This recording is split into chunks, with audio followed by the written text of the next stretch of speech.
ಎಲ್ರಿಗೂ ನಮಸ್ಕಾರ. ಜಿಲ್ಲಾಡಳಿತ, ಜಿಲ್ಲಾ ಪಂಚಾಯತ್, ಶಾಲಾ ಶಿಕ್ಷಣ ಇಲಾಖೆ ಮಂಡ್ಯ ಹಾಗೂ ಜಿಲ್ಲಾ ಶಿಕ್ಷಣ ಮತ್ತು ತರಬೇತಿ ಸಂಸ್ಥೆ ಮಂಡ್ಯ ವತಿಯಿಂದ ಎಲ್ಲ ವಿದ್ಯಾರ್ಥಿಗಳಿಗೆ ಹೃತ್ಪೂರ್ವಕವಾದಂತಹ ಸ್ವಾಗತವನ್ನ ಬಯಸ್ತೇನೆ. ಪ್ರೀತಿಯ ವಿದ್ಯಾರ್ಥಿಗಳೇ, ನಾವೆಲ್ಲರೂ ಈಗ ಪರೀಕ್ಷಾ ಸಂದರ್ಭದಲ್ಲಿ ಇದ್ದೇವೆ. ಪರೀಕ್ಷೆ ಬರೀಲಿಕ್ಕೆ ಸಜ್ಜುಗೊಳ್ತಾ ಇದ್ದೇವೆ. ಈ ಸಂದರ್ಭದಲ್ಲಿ ನಾವು ಯಾವ್ಯಾವ ಅಂಶಗಳನ್ನ ಅನುಸರಿಸಬೇಕು ಎಂಬತಕ್ಕಂಥ ವಿಚಾರಗಳನ್ನ ಈ ದಿವಸ ಚರ್ಚೆ ಮಾಡೋಣ. ಈ ಚರ್ಚೆಗೆ ಪ್ರಮುಖವಾಗಿ 3 ಹಂತದಲ್ಲಿ ಚರ್ಚೆ ಮಾಡೋಣ. ಮೊದಲನೇದು, ಪರೀಕ್ಷಾ ಹಿಂದಿನ ದಿನ ಯಾವ ರೀತಿ ಪೂರ್ವ ಸಿದ್ಧತೆಯನ್ನು ಮಾಡ್ಕೊಳ್ಬೇಕು ಅಂತ. ನೆಕ್ಸ್ಟ್, ಪರೀಕ್ಷಾ ದಿನದಂದು ಮತ್ತು ಪರೀಕ್ಷಾ ಸಮಯದಲ್ಲಿ ಕಡ್ಡಾಯವಾಗಿ ಅನುಸರಿಸಬೇಕಾದಂತಹ ಕ್ರಮಗಳು ಯಾವ್ಯಾವುದು ಅಂತ.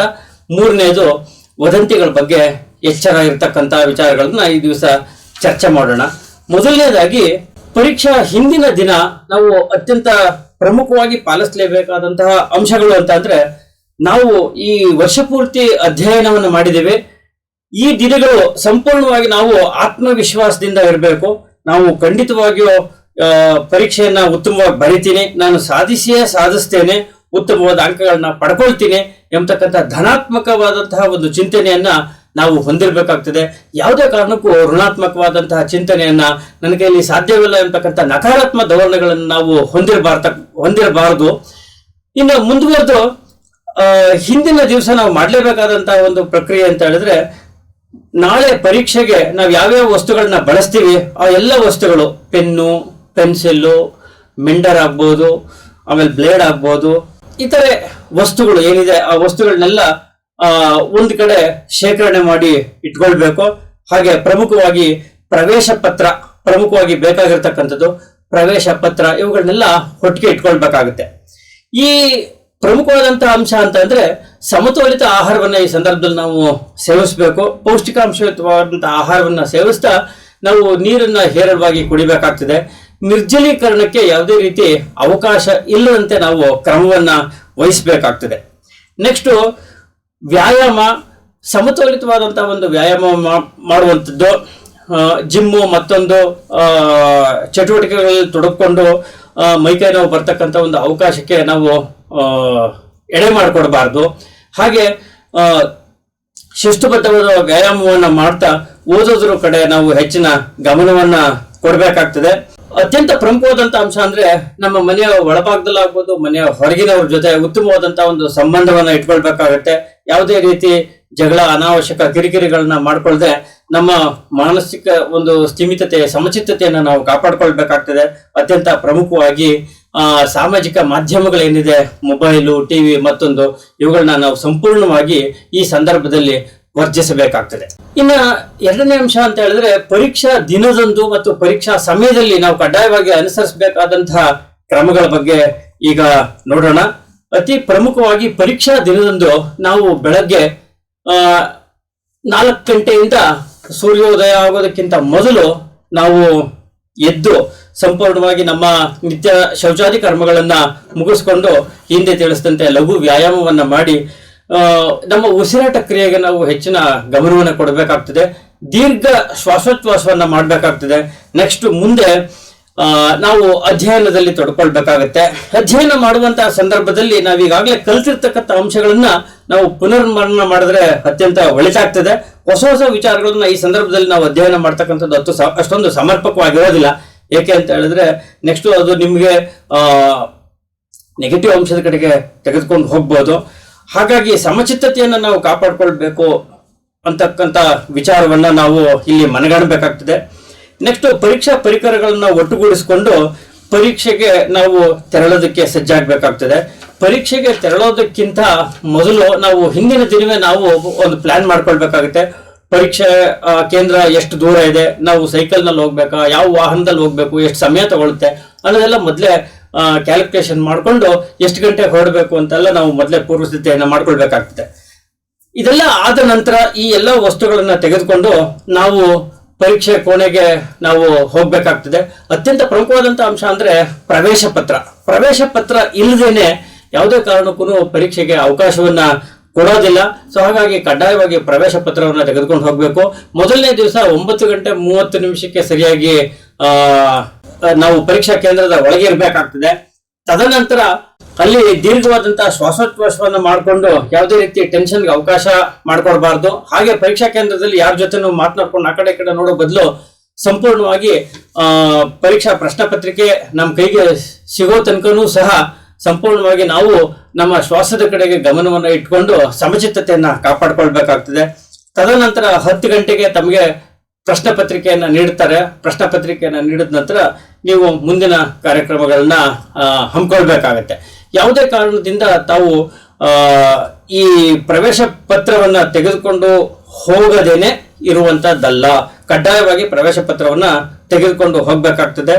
ತದನಂತರ 10 ಗಂಟೆಗೆ ಸಮರ್ಪಕವಾಗಿ ನಿಮ್ಗೆ ಸಮಯಕ್ಕೆ ಸರಿಯಾಗಿ ನಿಮ್ಗೆ ಪ್ರಶ್ನೆ ಪತ್ರಿಕೆಯನ್ನ ನೀಡ್ತಾರೆ. ಪ್ರಶ್ನೆ ಪತ್ರಿಕೆಯನ್ನ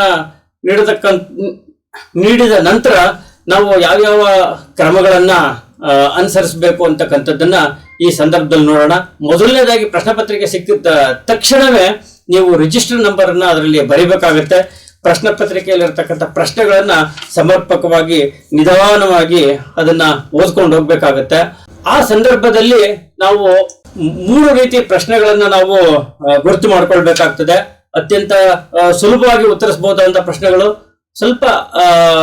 ಸ್ವಲ್ಪ ಉತ್ತರ ಗೊತ್ತಿದೆ, ಇನ್ನು ಸ್ವಲ್ಪ ಕ್ಲಿಷ್ಟ ಎಂತಕ್ಕಂಥದ್ದು ಮಧ್ಯಮ ಹಂತದಲ್ಲಿರ್ತಕ್ಕಂಥ ಪ್ರಶ್ನೆ ಉತ್ತರಿಸಬಹುದಾದಂತಹ ಪ್ರಶ್ನೆಗಳನ್ನು ಗುರ್ತಾಕೊಳ್ಬೇಕಾಗುತ್ತೆ. ನೆಕ್ಸ್ಟ್ ಅತ್ಯಂತ ಕ್ಲಿಷ್ಟವಾಗಿರ್ತಕ್ಕಂಥದ್ದನ್ನ ಗುರ್ತಾಕೊಳ್ಬೇಕಾಗತ್ತೆ.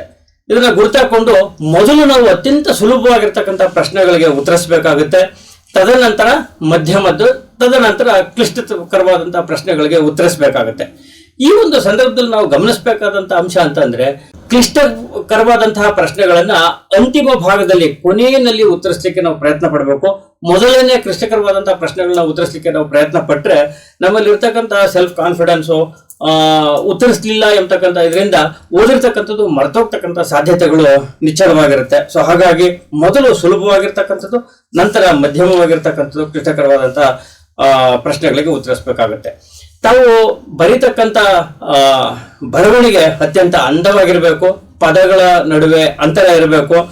ಓದಲಿಕ್ಕೆ ಸ್ಪಷ್ಟವಾಗಿ ಅನುಕೂಲವಾಗಿರ್ತಕ್ಕಂಥ ಒಂದು ಬರವಣಿಗೆ ತಮ್ಮದಾಗಿರ್ಬೇಕು.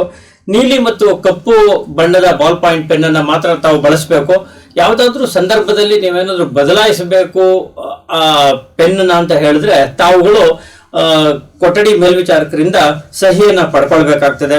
ನಂತರ ರಿಜಿಸ್ಟರ್ ನಂಬರ್ ಅಲ್ಲಿ ತಾವು ತಿದ್ದುಪಡಿ ಮಾಡಿದಂತ ಪಕ್ಷದಲ್ಲಿ ಆಗ್ಲೂ ಸಹ ಕೊಠಡಿ ಮೇಲ್ವಿಚಾರಕರಿಂದ ನೀವು ಸಹಿಯನ್ನ ಪಡ್ಕೊಳ್ಬೇಕಾಗುತ್ತೆ. ಯಾವುದೇ ಕಾರಣಕ್ಕೆ ತಾವು ನಕಲು ಮಾಡಬಾರ್ದು. ಹಾಗೆ ನಕಲು ಮಾಡಲಿಕ್ಕೆ ತಾವು ಸಹ ತಮ್ಮ ಉತ್ತರ ಪತ್ರಿಕೆಗಳನ್ನ ಯಾರಿಗೂ ತೋರಿಸಬಾರ್ದಾಗಿ ತಾವು ಗಮನ ಹರಿಸಬೇಕಾಗ್ತದೆ. ನೆಕ್ಸ್ಟ್ ಮತ್ತೊಂದು ಪ್ರಮುಖವಾದಂತಹ ಅಂಶ ಅಂತ ಅಂದ್ರೆ, ಸಮಯವೆಲ್ಲ ಉತ್ತರ ಪತ್ರಿಕೆಯಲ್ಲಿ ಉತ್ತರವನ್ನೆಲ್ಲ ಬರೆದಾದ ನಂತರ ಉಳಿದಂತಹ ಸಮಯ ಏನಿರುತ್ತೆ ಆ ಸಮಯದಲ್ಲಿ ಸಂಪೂರ್ಣವಾಗಿ ತಾವುಗಳು ಒಂದ್ ಕಡೆಯಿಂದ ಪ್ರಶ್ನೋತ್ತರವನ್ನ ಓದ್ಕೊಂಡು ಹೋಗ್ಬೇಕು. ಮುಖ್ಯವಾದಂತಹ ಅಂಶಗಳು ಏನೇನಿದೆ ಆ ಪ್ರಶ್ನೆಗೆ ಉತ್ತರ ಬರೆದಿರ್ತಾರೆ ಅದಕ್ಕೆ ಅಡಿಗೆರೆಯನ್ನ ಹಾಕ್ತಕ್ಕಂಥದ್ದು. ನೆಕ್ಸ್ಟ್ ಕೊನೆಯ 10 ನಿಮಿಷಗಳು ಗಂಟೆ ಬಾರಿಸಿದಂತ ಸಂದರ್ಭದಲ್ಲಿ ಗ್ರಾಫ್, ಮ್ಯಾಪು ಮತ್ತೆ ಅಡಿಷನಲ್ ಉತ್ತರ ಪತ್ರಿಕೆಗಳೇನಿದೆ ಅದನ್ನ ಸಂಪೂರ್ಣವಾಗಿ ಕಟ್ಟಿ ಲಗತ್ತಿಸಿ ರೆಡಿ ಆಗಿರ್ಬೇಕಾಗ್ತದೆ. ಪ್ರಮುಖವಾದಂತಹ ಅಂಶ, ಕೊನೆ ಅರ್ಧ ಗಂಟೆಗೆ ಬೆಲ್ ಏನ್ ಕೊಡ್ತಾರೆ ಆ ಸಂದರ್ಭದಲ್ಲಿ ತಮಗೆ ಅಡಿಷನಲ್ ಶೀಟ್ಸ್ ಏನಾದ್ರು ಬೇಕು ಅಂತ ಅಂದ್ರೆ ಮೊದಲೇ ತೆಗೆದುಕೊಂಡು ಇಟ್ಕೊಳ್ತಕ್ಕಂಥದ್ದು ಅತ್ಯಂತ ಪ್ರಮುಖವಾದಂತಹ ಅಂಶ. ತದನಂತರ ಈ ಎಲ್ಲಾ ಅಂಶಗಳನ್ನ ಗಮನಿಸಿದ ಮೇಲೆ, ಅಡ್ಡಗೆರೆಗಳನ್ನ ಹಾಕಿದ ಮೇಲೆ, ಎಲ್ಲ ಪ್ರಶ್ನೆ ಪತ್ರಿಕೆ ಉತ್ತರ ಪತ್ರಿಕೆಗಳು ಅಡಿಷನಲ್ ಶೀಟ್ಸ್ ಎಲ್ಲರನ್ನು ಕಟ್ಟಾದ ನಂತರ ತಾವುಗಳು ಖುದ್ದು ಮೇಲ್ವಿಚಾರಕರಿಗೆ ಉತ್ತರ ಪತ್ರಿಕೆಯನ್ನ ನೀಡಿ ತದನಂತರ ತಮ್ಮ ಪ್ರವೇಶ ಪತ್ರ ಇತರ ಎಲ್ಲ ಪರಿಕರಗಳನ್ನ ಸಂಗ್ರಹಿಸಿಕೊಂಡು ಪರೀಕ್ಷಾ ಕೊಠಡಿಯಿಂದ ಹೊರಗಡೆ ಬರಬೇಕಾಗ್ತದೆ. ತದನಂತರ ಒಂದು ಪರೀಕ್ಷೆಯನ್ನ ಮುಕ್ತಾಯ ಮಾಡಿಕೊಂಡು ಹೊರಗಡೆ ಬಂದ ನಂತರ ಮುಕ್ತಾಯವಾದಂತಹ ಪರೀಕ್ಷೆ ಬಗ್ಗೆ ಯಾವುದೇ ಕಾರಣಕ್ಕೂ ತಾವುಗಳು ಚರ್ಚೆ ಮಾಡಬಾರ್ದು. ಅದರ ಬಗ್ಗೆ ಚರ್ಚೆ ಮಾಡಿದ್ರೆ ಅದು ಬೇರೆ ರೀತಿ ಮುಂದಿನ ಪರೀಕ್ಷೆಗಳಿಗೆ ಪ್ರತಿಕೂಲ ಪರಿಸ್ಥಿತಿಯನ್ನ ಉಂಟು ಮಾಡಬಹುದಾದಂತಹ ಸಾಧ್ಯತೆಗಳು ಇರೋದ್ರಿಂದ ಅದರ ಬಗ್ಗೆ ಸಂಪೂರ್ಣವಾಗಿ ಚರ್ಚೆ ಮಾಡದೇ ಇರತಕ್ಕಂಥದ್ದು ಅತ್ಯುತ್ತಮ.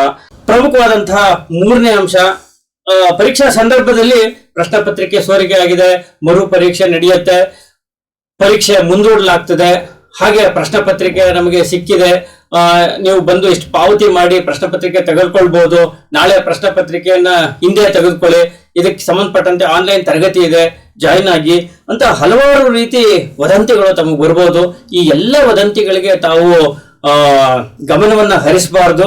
ಏನಾದ್ರು ಸಂಶಯಗಳು ಇತ್ತು ಅಂತಂದ್ರೆ ನೀವು ಯಾವುದೇ ರೀತಿ ಮರಳಾಗದ ರೀತಿ ಶಾಲಾ ಮುಖ್ಯ ಶಿಕ್ಷಕರನ್ನ ಸಂಪರ್ಕ ಮಾಡಿ ಈ ಸಮಸ್ಯೆಗಳನ್ನ ಬಗೆಹರಿಸಿಕೊಂಡು ಅತ್ಯುತ್ತಮವಾದಂಥ ರೀತಿಯಲ್ಲಿ ಪರೀಕ್ಷೆಗೆ ಉತ್ತರವನ್ನ ಬರೆದು ತಾವುಗಳು ಯಶಸ್ವಿಯಾಗಬೇಕು. ಯಶಸ್ಸು ನಿಮ್ಮದಾಗಲಿ ಅಂತ ಹೇಳ್ತಾ ಎಲ್ರಿಗೂ ಹೃತ್ಪೂರ್ವಕವಾದಂಥ ನಮಸ್ಕಾರಗಳು.